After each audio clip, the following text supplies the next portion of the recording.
Hi, my name is Pete Burgess. I'm from Motive Marine. We're in Shamrock Quay Marina in Southampton.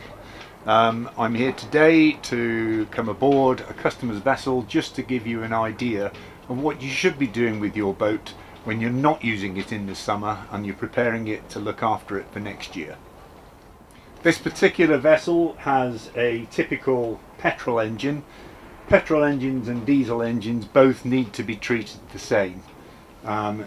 Just before you finish the season last year, hopefully you had a good season, we recommend that you get the oil and the oil filter and the fuel filters changed at least, because then you're removing all the harmful deposits from inside your engine, as well as preparing it ready, and it's got a better chance of starting and running properly without any deterioration for next season.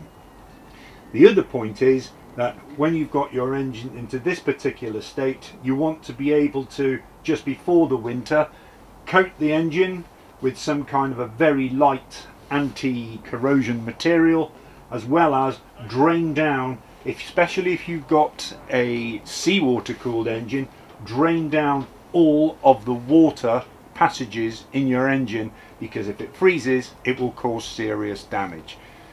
If you've got a separately cooled engine, what we call a freshwater cooled engine, you need to drain the seawater down from those passages as well. You also need to relax the tension on the belts, preferably take the impeller out of its housing, otherwise it'll gain a bend, and then just make sure that everything is coated properly and all the tension is off. Whatever you need, lubricate the battery terminals, and you've given your engine a good chance to start next season without many problems. We also recommend that at the end of the season you have the boat lifted, you have it washed off, you have the leg cleaned off, the drive leg at the back of the boat underneath, the bit that pushes you along really. At least check the oil. If you're not changing it, preferably change it, and then every other year you need, at least every other year, to change the drive bellows and check to make sure that everything is greased and lubricated, dismantled, put back together properly with fresh grease as it should be. Again, that protects you again till the next season. It also gives you a chance to look underneath your boat to see if there's been any damage, if there's any damage to your propellers or the drive casing itself. Last of all, look after your electrics.